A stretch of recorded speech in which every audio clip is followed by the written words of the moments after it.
never thought betrayal would come wearing a familiar face, but the day my uncle smirked at me, I knew blood ties meant nothing. "Get a lawyer if you dare," Uncle Richard said, leaning back in Dad's chair as if it had always been his. His smirk stretched wider when I clenched my fists. "You forged those papers," I snapped. "That business, that house, they were Dad's. They should be mine and Mom's." He chuckled, shaking his head. "Ah," the naive boy speaks. "Your father trusted me. These documents prove it. You? You're just a child who thinks inheritance is earned by crying louder." My voice trembled, but I didn't back down. "I watched Dad build that company brick by brick." "You didn't lift a finger. Yet here I am, holding the keys," he said, dangling them like a prize. "Life isn't fair, nephew. Better learn that now." Mom touched my arm, whispering, "Please don't. Not here." "Not now." Her voice cracked like glass under pressure. I turned to her. "Mom, he's stealing everything Dad left us." Her eyes filled with tears. "I know, but fighting him will only break us more." "Break us?" I hissed. "He's already done that." Richard rose slowly, adjusting his suit jacket as though preparing for applause. "Your father was weak, sentimental. He thought loyalty mattered. I'm here to clean up his mess. You call stealing cleaning up?" I shot back. He smirked again. "I call it surviving." I wanted to lunge across the desk to rip that smirk off his face. Instead, I forced my nails into my palms until they dug crescents in my skin. "Mark my words," I said, my voice low, steady. "This isn't over." "Oh, but it is," he replied, brushing invisible dust off the contract. "Unless you have a lawyer hiding under your bed." Mom pulled me toward the door. "Please, let's go," but I yanked my arm free. "Dad trusted you," I said, glaring at Richard. "He saw you as a brother. And this is how you honor him?" His smirk faltered for the first time, but only for a second. "Your father's mistake was believing family means loyalty. I know better." The words hit harder than a slap. Mom gasped softly, covering her mouth as tears streamed down her face. I whispered, "You disgust me."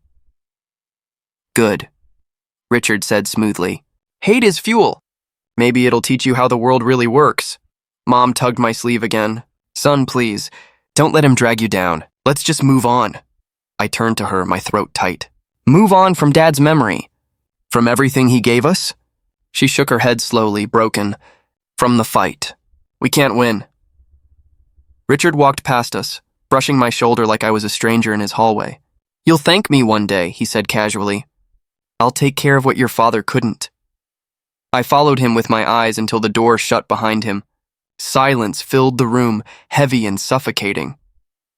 Mom whispered, "Please don't do anything reckless." I looked at her, my chest burning with a fire I hadn't felt before. "Reckless?" "No, Mom, careful, calculated. He thinks he's won." Her lips trembled. "And if he crushes you too?" "Then at least I'll go down fighting," I said. That night, as I lay in bed staring at the ceiling, his smirk haunted me. Every blink replayed his voice. "Get a lawyer if you dare," I whispered into the dark. "I will. I'll fight you with everything I have, even if it costs me everything." And for the first time since Dad's death, my grief hardened into resolve.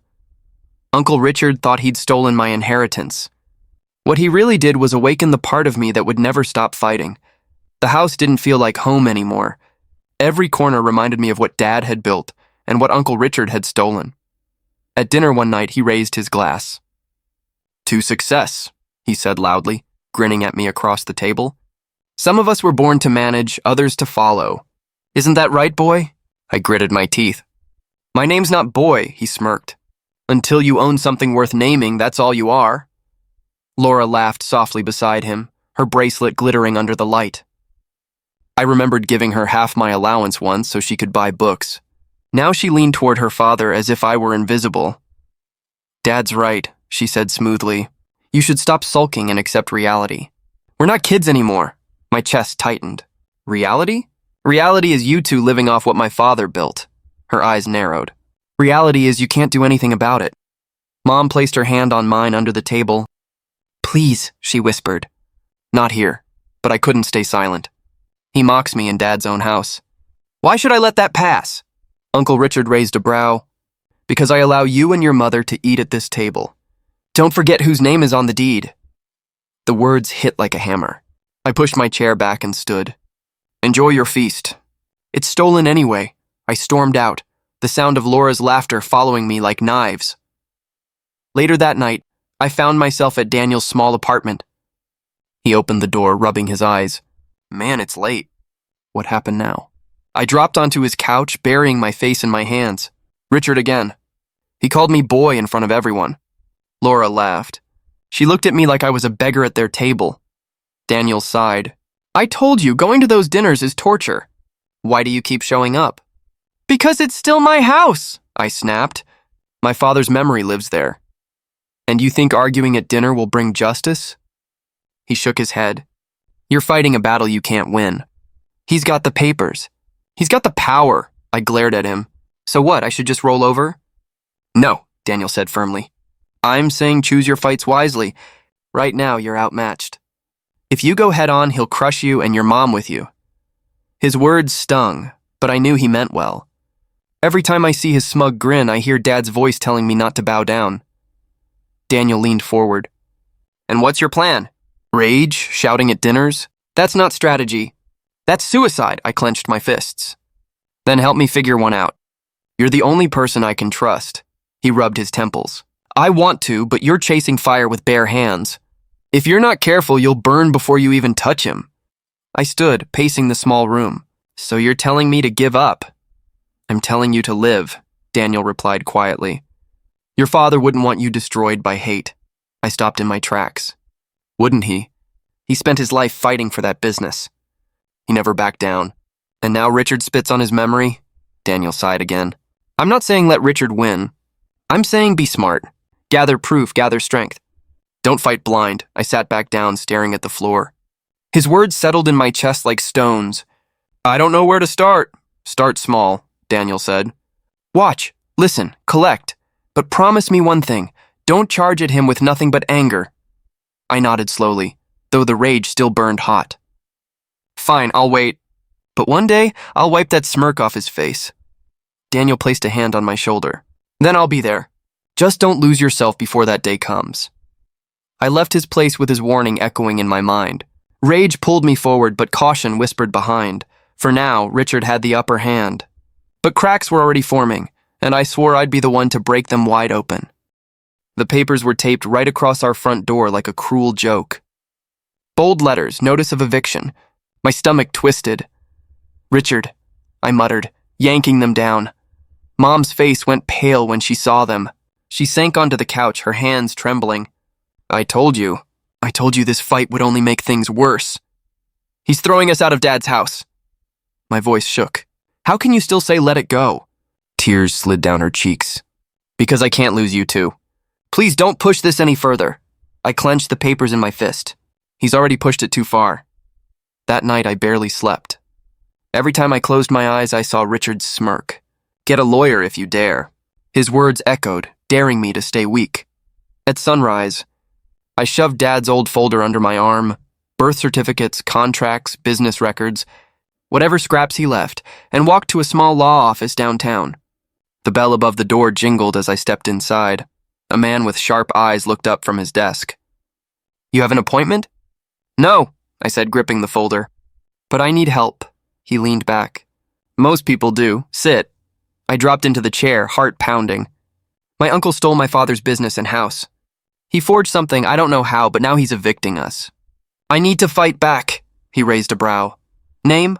Richard Moore, he's my father's brother. The man's lips tightened. Moore? I've heard that name before. Big in real estate, right? Yes, I said bitterly. Big because he took what wasn't his. He tapped his pen. And you think you can prove that? I slid the folder across the desk. These are my father's documents. Everything he kept locked away. I don't know what matters legally, but it's all I have. He flipped through them slowly, scanning each page. His silence pressed heavy on me. Finally, he looked up. Some of this is interesting. But courts don't care about feelings. They care about paper trails. Do you have any will? I swallowed. Dad never wrote one. He trusted family, he sighed. That makes it harder. Without a will, inheritance defaults to legal next of kin. And if your uncle produced deeds with his name... He forged them, I interrupted. He raised an eyebrow. You know that or you believe that? My fists clenched. I know it. I saw Dad sign checks, contracts, everything. His handwriting was steady. But the deed Richard showed me, it looked wrong, slanted, off. The man studied me for a long moment. You're angry. That's clear. But anger won't win in court. Evidence might. Then help me find it, I said, my voice cracking. Because I can't watch him destroy my father's legacy. I won't. Something flickered in his eyes. Curiosity, maybe respect. Most young men walk in here asking how much they'll get. You're asking how to fight. I leaned forward. So will you? He drummed his fingers on the desk. My name is Harris. I don't take hopeless cases. But this isn't hopeless. Difficult, yes. Risky, absolutely. But not impossible. A spark lit in my chest. What do we need? First, Harris said, we need to examine every document your uncle filed. Court records, property deeds, transfers. If there's a forgery, we'll find it. Second, we'll need witnesses. Anyone who can vouch for your father's intentions. I nodded. I can do that. I'll find them. He studied me again. It'll cost you. Lawyers don't work for free. Heat rose in my face. I don't have much. But I'll work. I'll sell what I can. Just don't tell me it's impossible. Harris leaned back, a faint smile tugging at his lips. Impossible? No, dangerous? Very. If your uncle is as powerful as you say, he won't go down quietly. I swallowed hard. Then let him fight. I'm done running. Harris nodded slowly. All right. Bring me everything you can. We'll start digging. But remember, once this begins, there's no going back. I tightened my grip on the folder. I don't want to go back. For the first time in weeks, I felt more than rage. I felt direction. The breaking point wasn't eviction. It was this, choosing to fight. Harris didn't sugarcoat anything. Listen, he said, slamming a file shut. Lawsuits like this? They're messy, expensive, and soul-draining. If you're looking for quick justice, you won't find it here. I sat across from him, my chest tight. I'm not looking for quick anything. I just want the truth. He eyed me, skeptical. Truth doesn't always win. Evidence does. I opened Dad's folder and pointed at the deed. Look at the signature. Tell me that looks real. Harris leaned in, his sharp eyes narrowing. He held the page close under the desk lamp. Slanted, shaky, inconsistent pressure. He glanced at me. Your father's handwriting wasn't like this? No, I said firmly. I watched him sign documents 100 times. His hand was steady. Harris exhaled. Then you may have a case. Those words lit something inside me. So what do? We dig, he said flatly. Every lie leaves a paper trail. If your uncle forged one document, chances are he forged more. We need bank records, letters, journals, anything. I nodded quickly. I have Dad's journals in a box at home. Bring them, Harris said. And be ready to lose sleep. Building a case means living inside every detail of your father's past. I don't care, I muttered. If it takes nights, weeks, I'll do it. He leaned back, studying me. Most people break halfway through. You don't look like a quitter. Let's see if I'm right. That night, I spread Dad's journals across my bed. His handwriting, neat and careful, leapt off the pages. Notes about business meetings, ideas for expansions, even worries about Richard's spending habits. I highlighted every line that mentioned my uncle. When I showed Harris the next morning, his eyes flickered. Good. Very good. This shows intent, that your father never trusted Richard with money. But is that enough? I asked. Not by itself, he said. But it paints a picture. Courts like pictures. Day after day, we sifted through statements. Old bank deposits, wire transfers, receipts. Each time Harris found a discrepancy, his mouth tightened. Another crack. Meanwhile, Richard paraded around town like a king. New car, new watch, dinners at expensive restaurants. One evening at a family dinner, he leaned back in his chair and smirked at me. So, he said loudly, how's the lawyer hunt going? Still wasting money chasing ghosts? I locked eyes with him. Better than wasting money pretending you earned it. The table went quiet. Mom touched my arm nervously, but I didn't back down. Richard chuckled, sipping his wine. Boy, you don't know the world yet. Documents don't lie. And guess whose name is on them? Guess who forged them? I shot back. Laura rolled her eyes beside him. You sound paranoid. Dad worked hard for what he has. You should stop embarrassing yourself. My fists tightened under the table. I wanted to shout, but Harris's voice echoed in my head. Patience. Let the cracks show themselves. So I smiled instead. We'll see who's embarrassed in court. Richard's smirk faltered just for a second. Just enough for me to notice. Back at Harris's office, I told him about the dinner.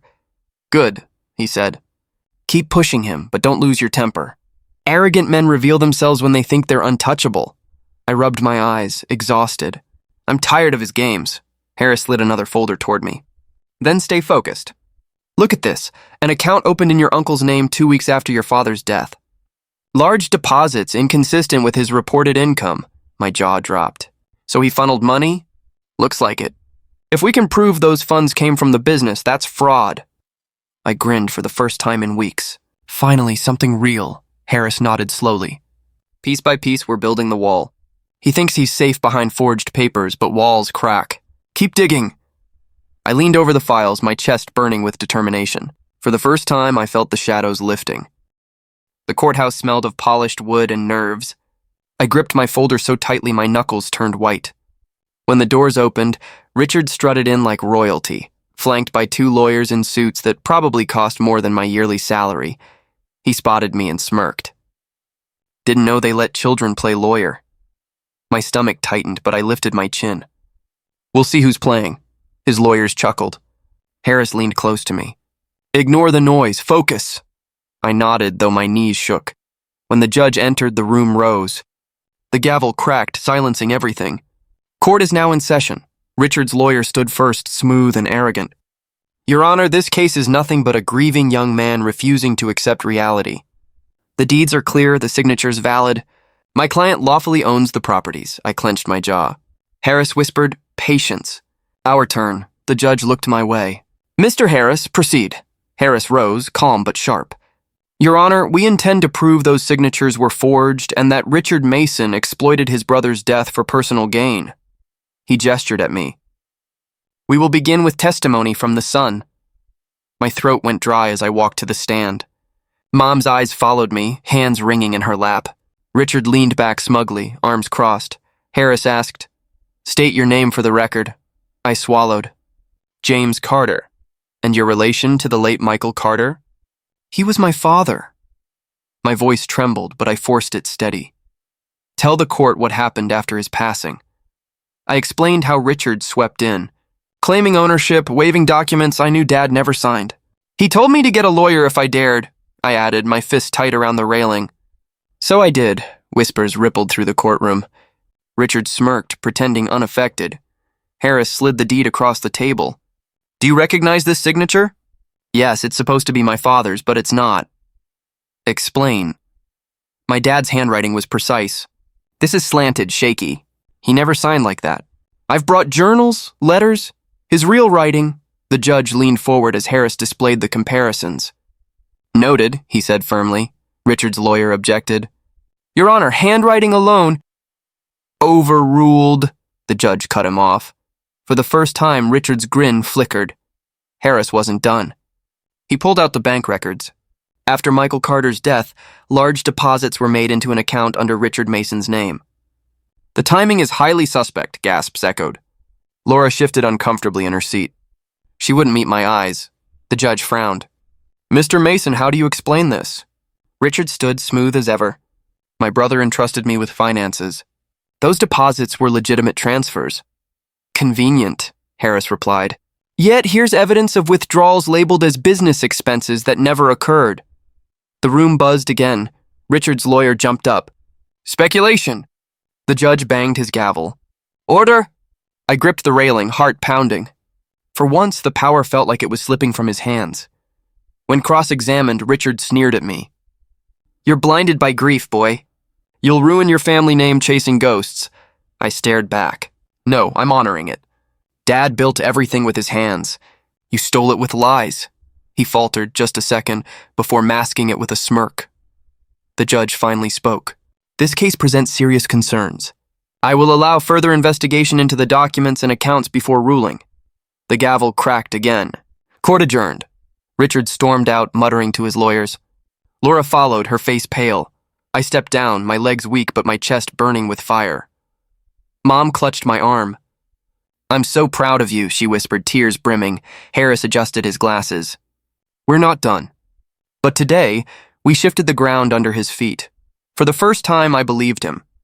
The scales were tipping, the courthouse hallway echoed with footsteps and whispers, but my ears rang with one thing, Laura's voice. I didn't know, I swear. She clutched my arm, her eyes red. Please, you have to believe me, I pulled back. Believe you? After everything? You signed the transfers, her voice cracked. He made me. He told me it was for taxes, for business debts. I never saw the real numbers until today. Convenient. My jaw tightened. Now that the whole court sees it, you're innocent. Tears streaked her cheeks. You think I'd willingly ruin my own name? I'm not like him. Then why didn't you ask questions? I snapped. You lived in that house, wore the clothes, ate the meals. Did you really think it all came free? She shook her head, whispering, I was blind. Blindness doesn't erase damage, I said. My chest burned, but I turned away before she saw my weakness. From down the hall, my uncle's shout cut through the tension. Idiots, you call yourselves lawyers? He jabbed a finger at his team, his face red with fury. One lawyer muttered, The evidence is damning. You never told us about the withdrawals. Because it wasn't your business, my uncle roared. I paid you to fix problems, not complain. I stepped closer. Looks like money can't buy silence anymore. His head whipped toward me, eyes blazing. You think you've won? You're nothing, boy. Without me, you'd still be living off scraps. I laughed bitterly. Without you, I'd still have a father's legacy. You didn't build it, you stole it, he lunged, but Harris slid between us. Enough, he said firmly. Save it for the courtroom. My uncle's chest heaved. He looked less like a king and more like a cornered animal. Daniel appeared at my side, his voice low. You were right not to give up. I turned to him, stunned. You believe me now? He nodded. I doubted you at first. I thought you were chasing ghosts. But watching him unravel, he's guilty of everything. I exhaled, the weight pressing on my chest loosening for the first time. Thank you, I murmured. Behind us, Mom approached timidly. Are you all right? I forced a smile. I'm standing. That's enough for now, Laura's voice trembled. I'll testify. I'll tell them everything he made me do. I met her eyes. Do it for yourself, not for me. I don't trust you. Not yet. Her lips quivered, but she nodded. The bailiff's call echoed down the hall. Court will resume in 10 minutes, my uncle sneered, his voice dripping venom. This isn't over. You'll regret dragging my name through the mud. I stared at him steadily. Your name buried itself. I'm just uncovering the truth. Harris placed a hand on my shoulder. Let's focus. We've got momentum. Don't let his noise rattle you. I nodded, though my pulse still pounded. Every word, every glare from my uncle reminded me of the years he'd stolen. But now, cracks split the armor he wore so proudly. Daniel whispered, He looks terrified. For the first time, I said, He should be. The bailiff motioned us forward. I squared my shoulders, Mom clutching her purse behind me, Daniel at my side, Harris carrying the evidence. As I stepped toward the courtroom doors, I caught my uncle's reflection in the polished glass. The smirk was gone, replaced by sweat and wild eyes. For once, it wasn't me drowning. It was him. The courtroom air felt heavier that morning, like everyone sensed an ending. Harris leaned close, his voice calm but edged with victory. He's ready to settle, I blinked. Settle after all this? Harris nodded. He's out of moves. You've cornered him. Across the room, my uncle sat slouched, his once proud posture gone. His expensive suit looked wrinkled, his face pale. The smirk he wore like armor had vanished. I whispered, He looks beaten. Harris adjusted his glasses. That's what the truth does. The judge entered, gavel striking. We're here to finalize terms. Counsel, proceed. One of my uncle's lawyers rose stiffly. My client is prepared to offer a full settlement. Gasps rippled through the courtroom. My chest tightened as Harris stood, calm but firm. The settlement must reflect the damage done. The judge nodded. Read the terms. The lawyer's voice trembled. He will return the family house, all business shares belonging to the estate, and pay damages in the sum agreed. I swallowed hard, staring at my uncle. His eyes darted everywhere but me. For once, silence seemed to choke him. The judge turned toward me. Do you accept these terms? My throat felt dry. I managed, Yes, Your Honor. The gavel struck again. So ordered. The settlement stands. My uncle's hand shook as the papers were laid before him. Harris whispered, Watch closely. This is justice inked on paper. The pen scratched across the page. My uncle's jaw clenched, every stroke of his signature heavier than the last. I wanted him to look at me, to acknowledge what he'd done, but his eyes stayed glued to the table. I leaned forward. All those years you mocked me, I murmured, just loud enough for him to hear. And now you can't even lift your head. His lips curled briefly, but there was no strength in it, just defeat. The judge cleared his throat. This court commends the perseverance shown. Case closed. Chairs scraped, voices rose, but all I could hear was the pounding of my own heart. Harris shook my hand firmly. You fought harder than most would dare, I managed to smile. I only wanted what was mine. That, he said, is why you won. Daniel appeared from behind, clapping my shoulder. You did it. You actually did it, I laughed softly, half in disbelief. I don't even know how to feel right now. Free, he said simply. Outside the courthouse, the afternoon sun hit my face. Mom rushed into my arms, her sobs muffled against my chest. You saved us. You saved everything. I held her tightly. It wasn't just me. Dad's truth was stronger than his lies. Her tears dampened my shirt, but I didn't care. For the first time in years, her shoulders weren't hunched with fear. Laura lingered near the steps, hesitant. I'm sorry, she whispered. I met her eyes but said nothing. Some wounds weren't ready to close. Harris stepped out beside me, tucking the papers into his briefcase. Justice doesn't always look like victory parades, he said. Sometimes it's just a man walking out lighter than he walked in. I looked up at the sky, exhaling slowly. The weight I'd carried for so long seemed to lift piece by piece. Mom clutched my hand. Your father would be proud. I nodded, whispering, I hope so. For once, the future didn't look like a battlefield. It looked like mine. The house felt different once it was ours again. Mom wandered through the halls like she was rediscovering her own life. For the first time in years, her lips curved into a real smile. She turned to me. It feels like your father is here again. I touched the banister Dad built with his hands. I didn't win him back, Mom. I never could. But I brought back what he left us. Tears welled in her eyes. You brought back more than that. You brought back hope. Later, Daniel dropped by, slapping my back so hard I almost stumbled. Guess you showed him, I smirked. Took long enough. You fought like hell, he said, shaking his head. Most people would have given up. Maybe I should have, I admitted. But every time I saw his face, I heard Dad telling me not to bow down. Daniel grinned. Well, now you've got the last word. Feels good, doesn't it? I hesitated. It feels strange. Not sweet. More like bitter medicine. But it works, he frowned. Bitter? Justice doesn't taste like sugar, I said. It tastes like truth, sharp and heavy. But it heals. Daniel studied me. You've changed. Had to, I said quietly. Not everyone shared his warmth. Laura never called, never wrote. She disappeared as though blood didn't matter anymore. Mom noticed my silence one evening. You miss her, don't you? I shrugged. She made her choice. She turned her back when it mattered. She was caught between loyalty and survival, Mom whispered. Still, I said, she watched him tear us apart and chose comfort. Mom sighed, but let the silence speak for itself. News of my uncle spread quickly. His name, once respected, was now a punchline.